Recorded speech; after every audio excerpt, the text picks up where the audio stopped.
Hello, everybody, and welcome to the very first episode of our podcast, Just Gay Stuff. My name is Jess. And I'm Lauren.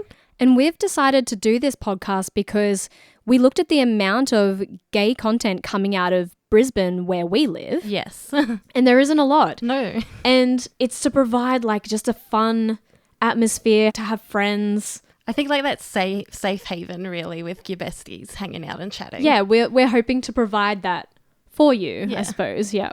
And I've wanted to do this for such a long time because COVID was such a big thing and I've loved podcasts since COVID, mostly because when the world stopped, I'm in entertainment.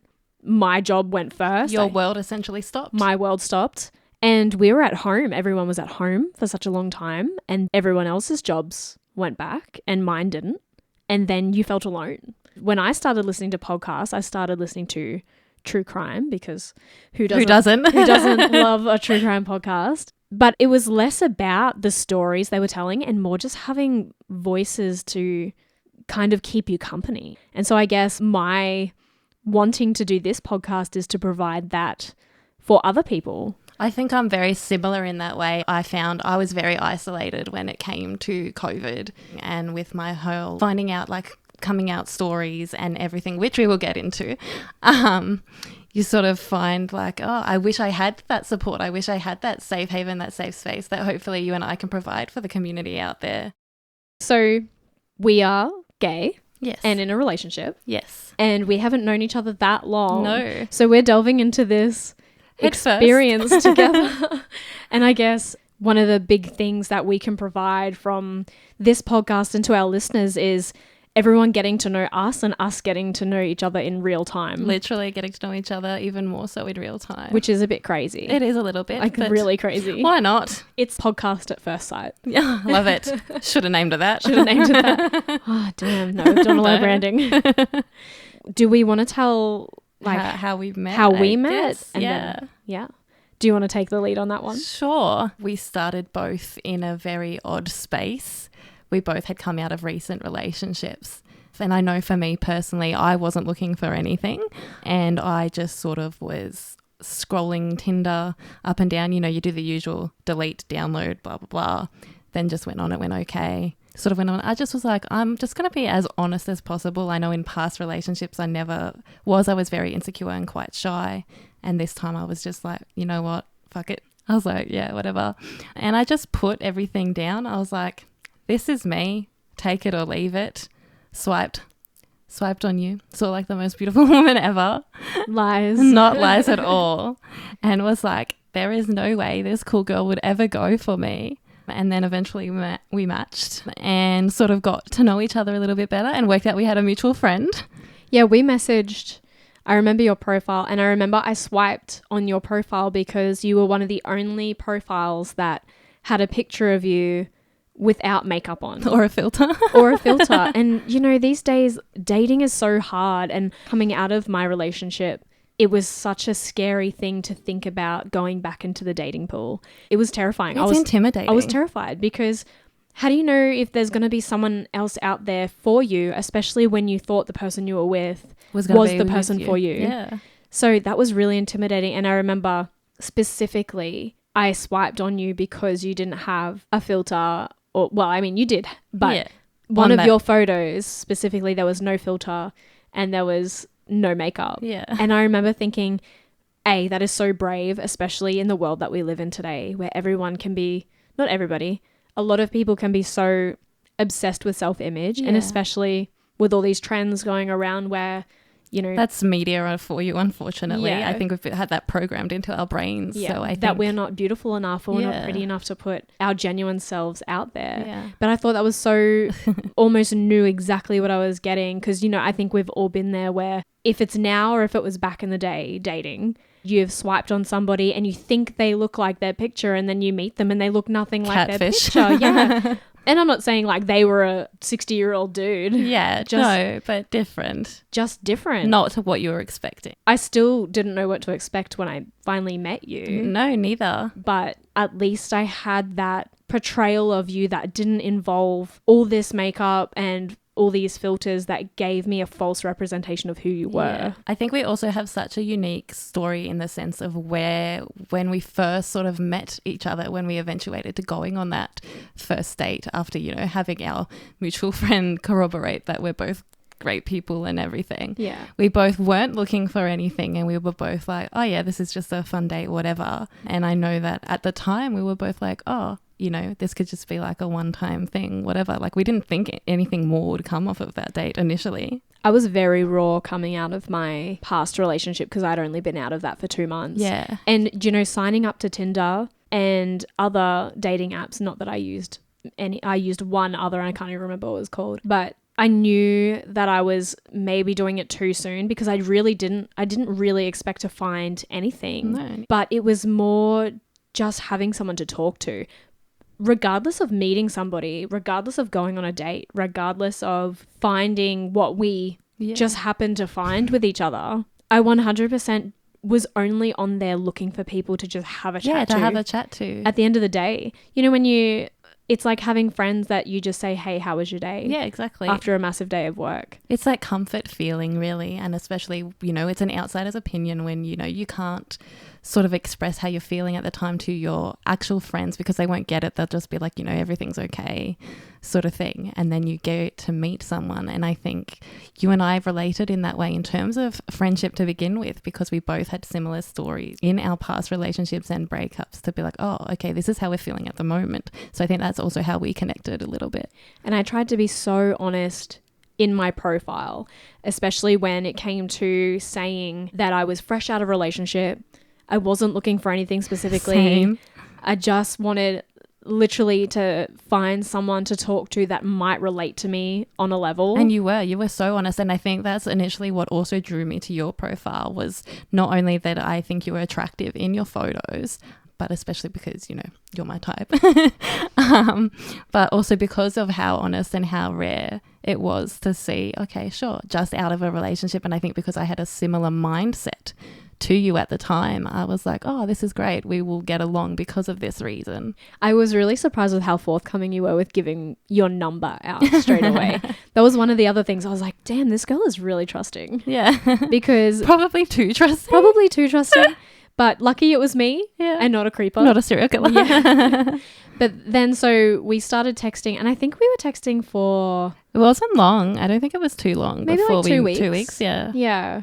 And then I remember you followed me on Instagram, and then you said that we had a mutual friend. Yeah. And then when you said that mutual friend, I was like, oh, I know them quite well. And then that friend said, oh yeah, Lauren is a great person. Oh yeah, Jess is a great person. Yeah, thanks, mutual friend. And then it was funny because said mutual friend was going to have a party and then said that we should have met anyway. I guess she was essentially trying to set us up in a way. Yeah, which is weird. So weird. I know we just spoke about this the other day, but I wonder, because that party never ended up happening. Yeah. But I wonder if we had never have met when we met, if that party would have happened for the universe to like bring us together. Yeah, I think that was the conversation we had the other day, was quite a lot of things. There's a lot of sliding door moments that we're like, hang on, this happened for us to meet. If we didn't meet when we met, this would have happened for us to meet. Because I feel that. So do I. I 100% feel feel that. We were meant to meet each other. Yeah. And because we've often spoken about how much it feels we've known each other for so long. For a long time. And we've literally only known Disclosure, each other. it's been 7 months. Yeah, we've literally only known each other for 7 months. So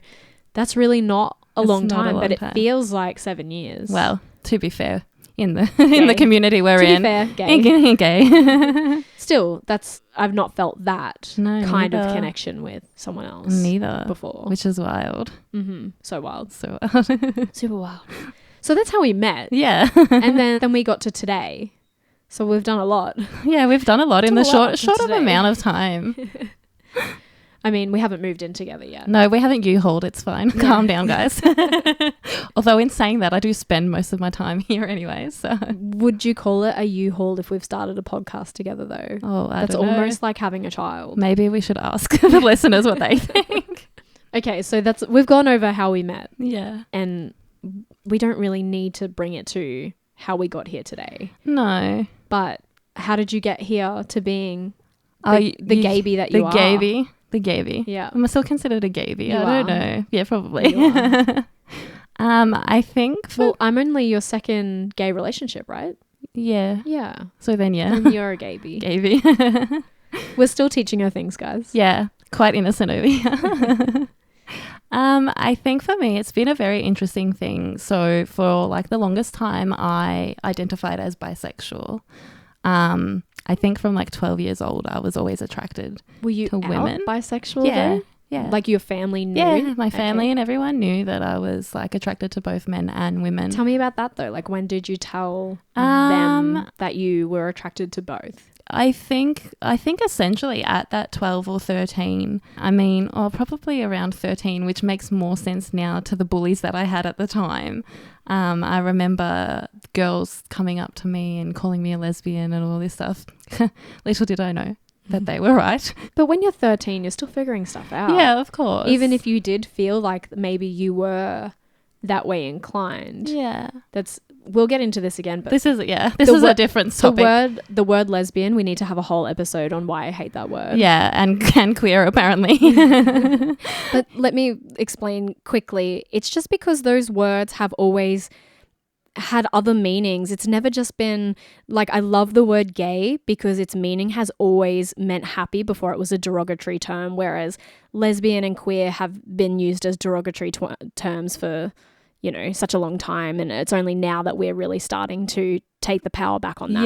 Yeah. I think, I don't know, I don't have anything to do with my dad, so I didn't have an issue there. My mum's quite an open person anyways. I think she relates to herself as being quite fluid or pansexual or bisexual. So I've been lucky to be quite in an accepting family where I just sort of said, hey, I'm attracted to both men and women. And she was like, yeah, okay, whatever. I don't care. And it was a non-issue thing. And I just sort of, went from that. And I was like, you know what? I have 2 siblings and a best friend who their posters on their walls were all of dudes. Every time we watched a movie, it was all, oh my God, look at this guy, he's hot, blah, blah, blah. And I was like, yeah, he's all right. But if a woman came on the screen, I was like, oh my God. And so, identifying as that, and that was fine. And then I was very insecure and went into the first relationship with a guy who ever gave me attention, just cause. And I was unfortunately with that person for 8 years, and that was a very, very toxic relationship. And then when I came out of that relationship, I said to my sister, I've never explored that attraction to women, that side of me. And I said, I really need to date women to know. So you identified as bisexual from the age of 13, but you never had... I never had that experience. Did you kiss a girl? Oh, yeah. I kissed girls, like but it was like, I was in theatre. Everybody kissed everyone in Yeah. You're all fluid in the theatre, really.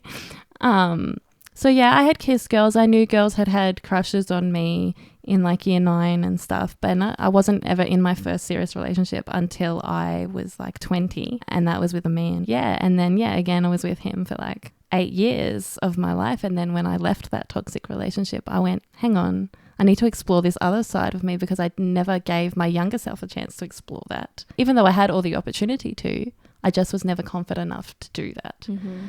And then when I did, I met with a girl, and I remember my best friend being very like, oh, you got to be careful about like these people and these shark lesbians. Shark lesbians? What is a shark lesbian? I don't know, like lesbians who find like gabies or straight girl. Yeah, I've heard there are people out there, like I don't think they intend to be like predatory or anything like that, but they'll purposely seek someone who's just freshly out to try and... It's a notch on their belt, essentially, kind of, really. I mean, there's always 2 types of people, right? So I don't think there'll be those that are like, hey, I can teach you things and I can show you a whole new world, essentially. And then there are others that, another notch in your belt because it's they might think it's an easy lay because you are so desperate to experience those things with a woman. And that woman is so desperate to just go, oh, I can be that for you. And I think that's what that was initially. I think because at the time I was so confused, I still just had that bisexual label, and I sort of was, talking to this woman, and I was like, how do I know if it's, more in the gay path or more in I'm bisexual, but maybe I just didn't experience it with the right man, or I just didn't this. And I remember my head being like, I was confused for days. I was like, what is going on? But also that's what dudes will tell you. Yeah, exactly. You just haven't found the right man. Yeah, well, they're dickheads.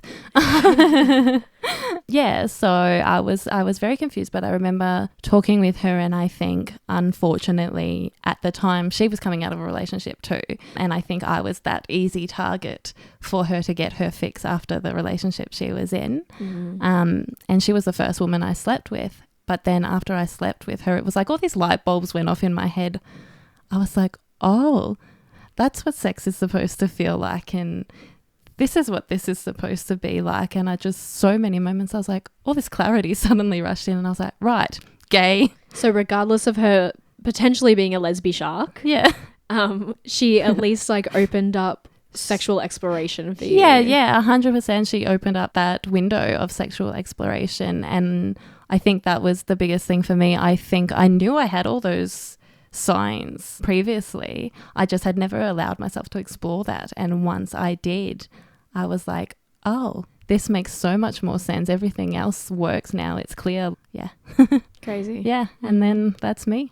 That's you. That's me. Now we're here. Got you to this moment. Yeah. My coming out story is really not amazing. There was nothing bad, but I feel like a really young age, I always knew that I liked girls definitely more than I liked boys. Yeah. But then as a kid, you never know if that's because when you're a child, you're not seeking a sexual relationship. No. Like never. No. You're seeking like friendship and yeah. who do you identify more with? Like, oh, I'll hang out with this girl because she also likes Barbie. Do you know, like I liked Barbies growing up. And it's you're just looking for those things that you have in common with people. Yeah. And so I always hung out with, I had guy friends, even like as a kid. Some of my best friends growing up as a child were boys. Yeah. Not men, that would be weird. They were boys. And then I met my best friend when I was 5. We're still best friends today, which is crazy. That's another thing we have in common. It's crazy. And then I remember there are certain things that I think about now as an adult that I go back and I go, oh, that was kind of a sign. But I remember I used to do bowling from like a really young age. Yeah. And there was a girl that worked at the bowling alley. And I remember always like being so excited to see her. And obviously she was probably a teenager when I was like, I would have been like 4 or 5. Yeah. So she would have been at least a teenager, if not 20. And I remember she was always so nice to me. Like she would pick me up and like it's like I made this friend. And I remember one day saying to her that I wanted to marry her. Yeah. And she was like, no, you'll grow up and you'll marry a boy. And I was like, no. Well, I was like, oh, but I want to marry you. I don't understand why you're telling me that. Like, yeah. Which is, I've never really thought about that until right now. So you kind of knew back at like 5, but then essentially at 5 you're like, what is gay, what is straight? You don't have those things in your mind at that time. But then growing up, I think the next thing was when I was 12, that band Tattoo. Yeah. It was massive. Love it. Massive. And I remember thinking like, why do I like get these feelings when I see 2 girls kiss? And especially when that music video for all the things she said went crazy. Yeah. I remember thinking like, oh, why do I feel these things when I see that? Oh, it makes me feel like so, it's kind of, Were you flustered? Yeah, but it was still taboo at that stage, you know, like, oh, women kissing and it's becoming mainstream and it's like, ooh, no one knew what to think and no one knew how to feel about it. And I was kind of like, I don't really know why I like it so much, but I really did. Yeah. And then I kind of had an obsession with them. And besides, I loved their pop music. Yeah, their music's great. Mainstream pop was great. Yeah. And then that started to, I guess they kind of, for me, kicked off that mainstream girls kissing girls because it was on TV hits and Rage and those music videos, and then, you know, MTV Awards, and they kissed at the MTV Awards on stage, and that was the same year. Was it the Britney and Britney and Madonna and Christina Aguilera, and I was like, oh, this is becoming a thing. And I was like, why does it make me feel good? Yeah. So I was like 12 then. I had kissed a girl since then and I liked it. I Katy Perry'd that shit. Katy Perry, yeah. I did. And that was great and whatever. But I still had crushes on boys. Yeah. Because you do. I think you're trained to essentially. Society says that you should. Yeah. And I did. But I think it was also a case of they never liked me. Yeah. And then you go into that rigmarole in yourself and you're like, oh, boys don't like me. Yeah. And then we go through that whole rigmarole of I'm so ugly. Boys don't like me. Yeah. I remember this one guy I had this really big crush on in grade 7. He liked this other girl in my class that was really good looking. And Yeah. like even I thought she was good looking. She's the same girl I kissed. So I was like, competition. So I saw what he saw. So Yeah. I get it. But I was just like, why am I ugly? Why doesn't anyone like me? And so that was just a thing. So like you go through boyfriends and you enter high school and everyone hates you and you hate yourself because it's high school. Yeah. And then Who doesn't in high school, really? Yeah, I had a MySpace. Oh, what was it? Who didn't have MySpace? Yeah. If you didn't have MySpace, You're too young. Yeah, or you're too old. Or too old, yeah. I had a MySpace and I've been writing music for such a long time that, you put music and lyrics up on your MySpace and you'd have go in and you edit your MySpace page and you had your top friends. Top friends and, did I make top 8 this week? The song you wanted on your profile. Don't even remember how I came across this girl or how she came across me.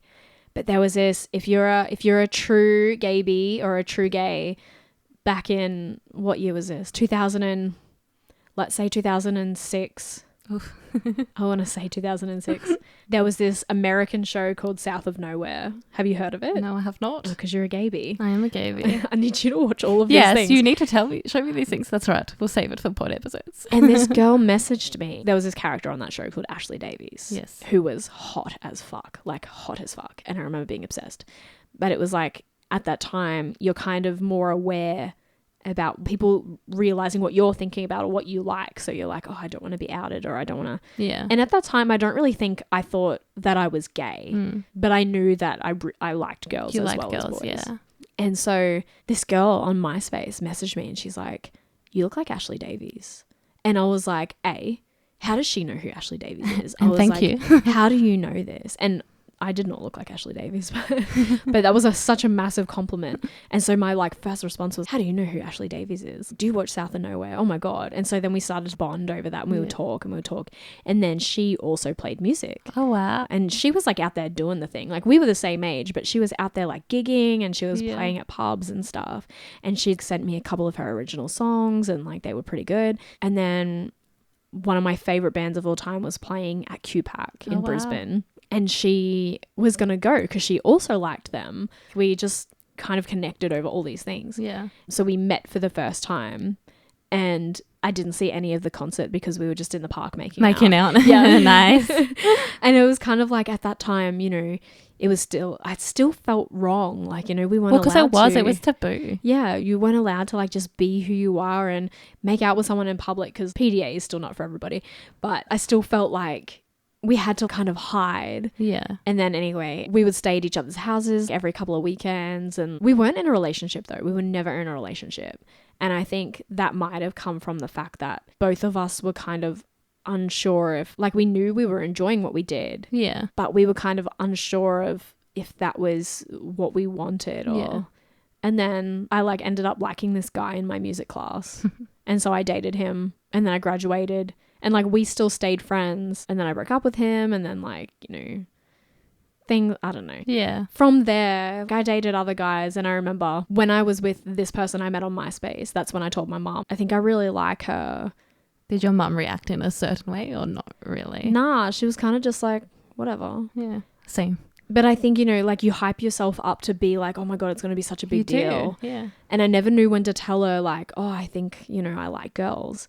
But then when I did, she was kind of whatever. Yeah. And then I remember when I had my first girlfriend, that's when I said to my mom, I am with this person and I really like her and we're going to be together.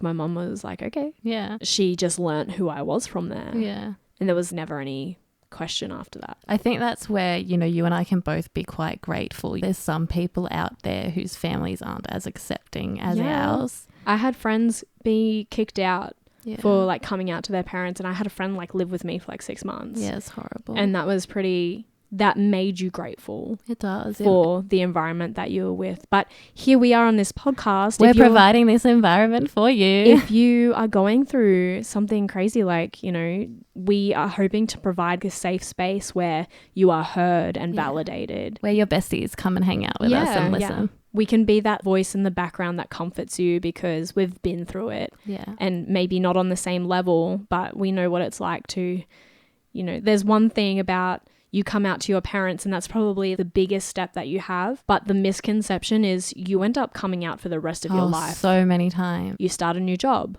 You come out to your boss, or you come out to your workmates.